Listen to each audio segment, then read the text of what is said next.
take a slow, deep breath. The world we are entering is a world of ritual bronze, human sacrifice, ancestral worship, and, most crucially, the oldest written records of the Chinese people, the oracle bones. The Shang Dynasty did not spring from a vacuum. It succeeded the semi-legendary Dynasty, and its rise marked the transition from advanced Neolithic cultures to a truly centralized, literate, and monumental Bronze Age state.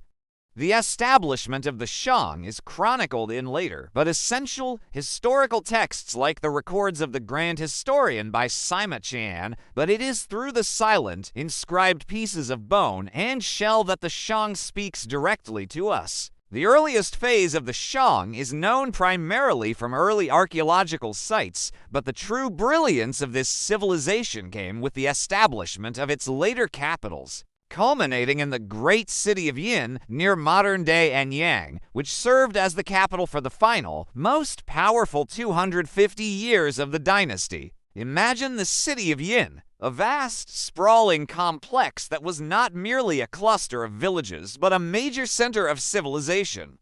It featured immense, tamped-earth foundations for massive palaces and temples, enormous workshops for bronze casting and bone carving, and vast royal cemeteries. This was a centralized state capable of mobilizing thousands of laborers for both construction and warfare. The primary technological advancement that defined the Shang was its unparalleled mastery of bronze casting. Bronze was not merely a material, it was the sacred language of power, ritual, and communication with the ancestral world. Imagine standing in a royal foundry, inhaling the thick, smoky air, and hearing the deep, steady clanging of hammers and the low roar of the furnaces. The Shang invented a sophisticated technique of piece mold casting far superior and more complex than the lost wax method used in the West. This allowed them to create massive, heavy, and exquisitely decorated ritual vessels with sharp lines and intricate, repeating patterns. These vessels, the Ding's tripod cauldrons, the Giz food containers, and the Jew's wine goblets, were not used for daily dining. They were the most sacred objects in the kingdom, used exclusively in elaborate, solemn ancestral ceremonies where food, wine, and meat were offered to the spirits of the dead kings.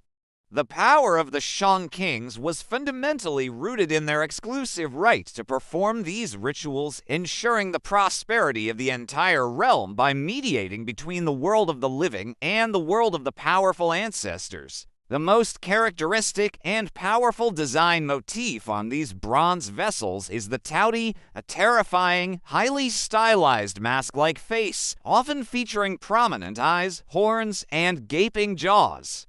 The Taoti remains one of the greatest artistic mysteries of the Shang, likely representing a protective, powerful mythical creature or spirit that guarded the sacred transition between worlds. The true key to unlocking the Shang, however, lies not in the metal, but in the bone.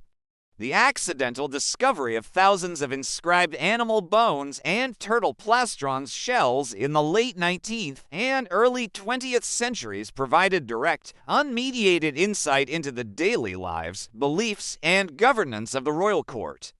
These are the oracle bones Jia Guwen. Imagine holding a smooth, polished piece of turtle shell, feeling the shallow grooves cut by a bronze stylus, knowing that these are the earliest ancestors of every Chinese character written today. The inscriptions, typically running to just a few dozen characters, detail the divination rituals performed by the royal diviners on behalf of the king. The process of divination was central to Shang governance. No major decision whether to go to war, to hunt, to perform a sacrifice, to travel, or even to anticipate the next day's weather could be made without consulting the spirits. The diviner would prepare the bone or shell by drilling small, hollowed-out depressions on the backside. A red-hot bronze point would then be inserted into these depressions, causing the bone to crack on the front surface. The sound of the crack pew gave the bones their name, and the resulting crack pattern was interpreted by the king or the diviner as the answer from the ancestors. The diviner would then record three things: the charge or the proposition, the question being asked. Will the next 10-day period be auspicious? The prognostication, the king's interpretation of the crack. The king prognosticated, there will be no disaster. The verification, the record of the actual outcome, often added later. On the 8th day, no disaster indeed occurred. These records reveal the profound, spiritual hierarchy of the Shang world. At the top was Di or Shangdi, the supreme deity who controlled the natural world and the fate of the state. Immediately below Di were the ancestors, Zu, the spirits of the dead kings. The ancestors acted as crucial intermediaries. The living king could not directly address Di, but only the most recent ancestors, who would then intercede with the higher spirits. This powerful, ritualistic link between the living king and the dead ancestors was the ultimate source of the Shang king's political authority. When the rains did not come, when the harvests failed, or when enemies attacked, it was because the ancestors were dissatisfied, and only the king, through the correct, lavish performance of sacrifices, could placate them. The economic and political stability required to support this ritual state depended on the mobilization of resources, notably labor and human life. The most disturbing aspect of the oracle bones is the frequent, detailed evidence of human sacrifice. Sacrifices Renzun were performed not only as offerings to the ancestors and Di, but often as foundational offerings beneath the pillars of a new palace or beneath the tomb of a deceased king. Hundreds, sometimes thousands, of victims, often prisoners of war taken from rival, surrounding tribes like the Kong, were sacrificed in single rituals, reflecting the immense, chilling power the Shang wielded over its neighbors. The Ding cauldrons, therefore, were sometimes used not just to prepare sacred food, but to boil the flesh of the sacrificed victims for the ancestral offering. The Shang Dynasty was truly a theocratic military state, driven by the dictates of divination and sustained by bronze, blood, and the constant threat of organized warfare against its surrounding enemies. The entire political machine revolved around maintaining the perfect harmony between the living realm and the world of the ancestors. The Shang king was a figure of absolute, dual authority. He was simultaneously the chief diviner Zhang, speaking on behalf of the ancestors, and the commander-in-chief Wang, leading the massive armies in person. This fusion of spiritual and temporal power made the Shang king unique and immensely potent. The administration was relatively centralized for the time. The king ruled directly over the capital and the royal domain, while the surrounding territories were governed by a network of vassal lords, often relatives of the royal family or trusted allies, who were obligated to send tribute, provide troops for the army, and participate in the great royal hunts and sacrifices. The key to the Shang's military superiority was the war chariot. Imagine the terrifying rumble and speed of the chariots across the dry, open plains of the North China heartland. Unlike the Bronze Age chariots of the West, the Shang chariot was light, two-wheeled, drawn by two horses, and typically carried 3 men, a driver, an archer, and a spearman. They were used not as simple transport, but as mobile firing platforms and shock weapons, allowing the Shang to dominate their pedestrian rivals. The ability to manufacture and maintain these specialized weapons, along with the sophisticated bronze weaponry, was a key technological advantage that underpinned Shang military supremacy. The purpose of the military was continuous and cyclical, hunting and warfare. The royal hunts were not merely sport. They were critical military exercises that prepared the king and the nobility for battle, often involving thousands of men and resulting in the capture of wild animals, tigers, rhinoceros, deer that were often destined for the sacrificial altars. Warfare was essential for defense against surrounding tribes, for acquiring wealth and tribute, and, most importantly, for capturing victims for the mandatory human sacrifices demanded by the ancestors. The records are clear that the military campaigns were often directly commanded by the oracle bone prognostication. Should the king raise up an army of 5,000 to attack the Bao? The wealth of the Shang state was immense, built primarily on its monopoly of the bronze industry, the control of strategic resources like tin and copper necessary for the bronze alloy, and the agricultural output of the Yellow River Plain. The currency of the Shang was not coinage, but polished cowrie shells, which were gathered from the distant coasts and transported far inland, demonstrating a sophisticated, wide-reaching trade network. Amidst this world of ritual and military command, the archaeological record has presented us with a singular, compelling female figure who broke the gender norms of the time, Fu Hao. The discovery of the tomb of Lady Fu Hao in 1976 at the Yin site near Anyang was one of the most significant finds in Chinese archaeology. Unlike most Shang tombs, hers was undisturbed and filled with treasures that brought the written records to vivid, material life. Imagine entering that chamber. The sheer volume of wealth is staggering. It contained over 2,000 objects, including 468 bronze objects, more than the total bronze found in the entire royal tomb area combined. 755 jade carvings, stone sculptures, pottery, and thousands of cowrie shells. But the real revelation came from the oracle bones. Inscriptions frequently reference Fu Hao, a consort of King Wuding, not merely as a queen, but as a crucial figure in the state's military and religious life. She served as a high priestess, leading major ancestral rituals, an office usually reserved for the king. She served as a military commander, leading armies of up to 13,000 men in successful campaigns against the Ai and Kong tribes, making her the earliest confirmed female general in Chinese history. Her existence reveals a fascinating glimpse into a period where power and status, at least for some women, could transcend traditional roles, allowing them to wield both the spiritual authority of the divination rituals and the massive temporal power of military command.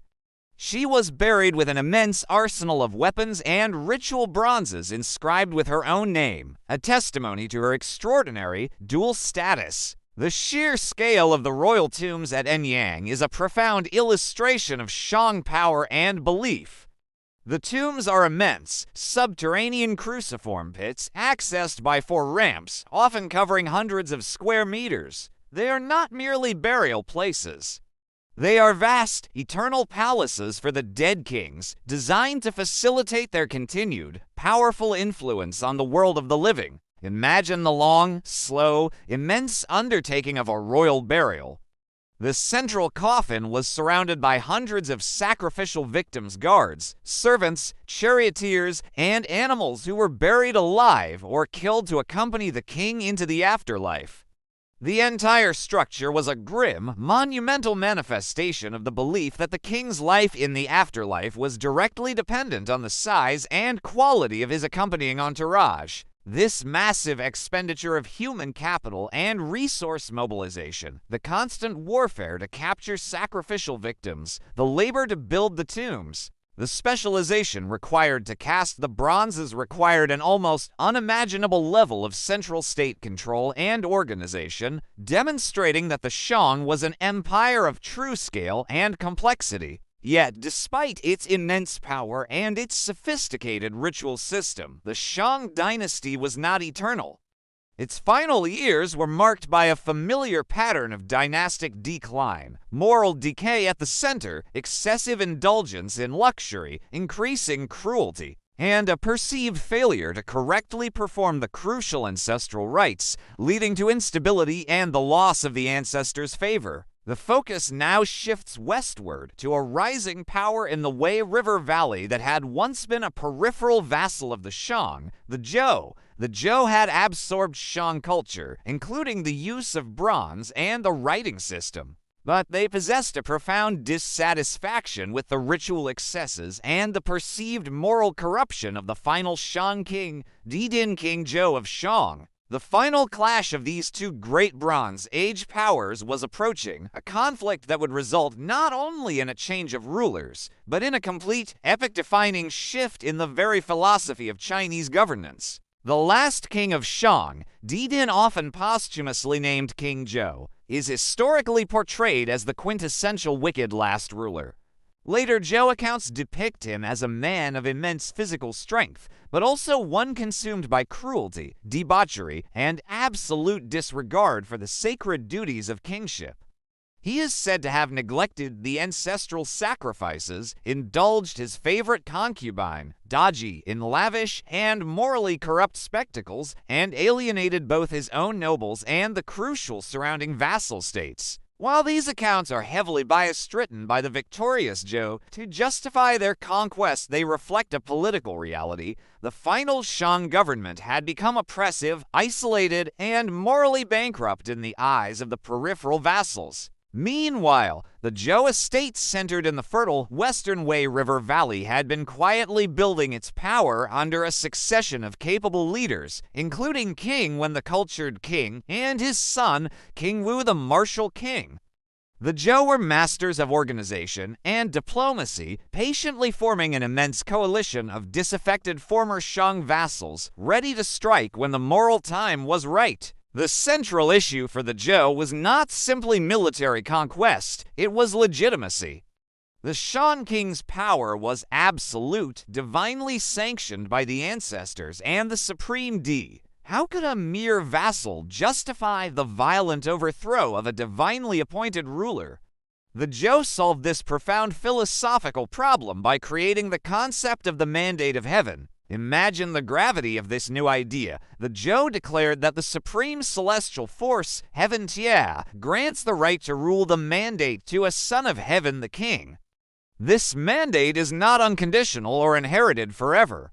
It is dependent upon the ruler's virtue, morality, and ability to govern justly for the good of the people. If a ruler becomes corrupt, tyrannical, or neglects the welfare of the people, heaven withdraws the mandate, signaling its displeasure through natural disasters, crop failure, and internal strife. The people then have a moral right, even a duty, to overthrow the wicked ruler. This concept was a political masterstroke. It provided a powerful, moral justification for the overthrow of the Shang and, more importantly, created a lasting political framework that would govern Chinese dynasties for the next 3,000 years. It established a perpetual ethical check on the power of the emperor: rule justly or lose the mandate. The final, decisive confrontation occurred in 1046 BC, the traditional date at the Battle of Mai. King Wu of Zhou led his allied army composed of Zhou, their coalition of vassals, and defecting Shang troops eastward toward the Shang capital. The Shang king Didin, having neglected his standing army through years of complacency, hastily armed a massive but poorly trained force, reportedly including large numbers of impressed slaves and prisoners. Imagine the final, desperate clash. The Zhou vanguard, fueled by righteous conviction and superior organization, smashed into the demoralized, loosely arrayed Shang forces. Legend says that the majority of Di Xin's own troops betrayed him on the battlefield, turning their weapons against their own tyrannical king. The collapse of the Shang army was swift and complete. King Didin retreated to his palace, dressed himself in his finest jade ornaments, and committed a final, dramatic act. He set his palace on fire and immolated himself, meeting his end amidst the burning symbols of his lost power. King Wu entered the capital, located the place of the final immolation, and performed a highly symbolic act. He shot 3 arrows into the dead body of Didin and then ceremonially decapitated the corpse, hanging the severed head from a pole to symbolize the absolute, final transfer of the mandate. The Shang dynasty was over. A period of over 5 centuries of rule had come to an abrupt, violent, and philosophically profound end. Legacy and cultural continuity. Despite the political transition, the legacy of the Shang dynasty remained absolutely central to the formation of future Chinese civilization. The Zhou did not wipe out the Shang, they consciously incorporated and inherited its achievements, understanding their immense value. Writing system. The Zhou inherited, preserved, and expanded the oracle-bone script Jia Gu Wen. This continuity ensured that the fundamental structure and character of Chinese writing endured, making it the single oldest continuously used writing system in the world. Bronze ritual. The Zhou adopted the Shang's elaborate bronze ritual technology, continuing to cast immense dings and other vessels to honor their own ancestors, subtly linking their new mandate to the ritualistic foundations established by the Shang. Cities and urbanism. The Zhou inherited the architectural and organizational techniques for building large-scale, ceremonial centers, cementing the tradition of monumental, planned capital cities. The transition from Shang to Zhou was not a clash between civilized and barbarian, but a successful political revolution that provided an essential philosophical framework for all subsequent Chinese history. The Shang gave China its writing and its ritual sense. The Zhou gave China its political morality, the concept that power must be tempered by virtue. As we conclude this quiet chronicle, let us remember the fundamental silence of the Shang, the silent questions cut into the bones, the silent strength of the Taoti on the bronze, and the profound, final silence that fell over the capital of Yin after the defeat at Mai.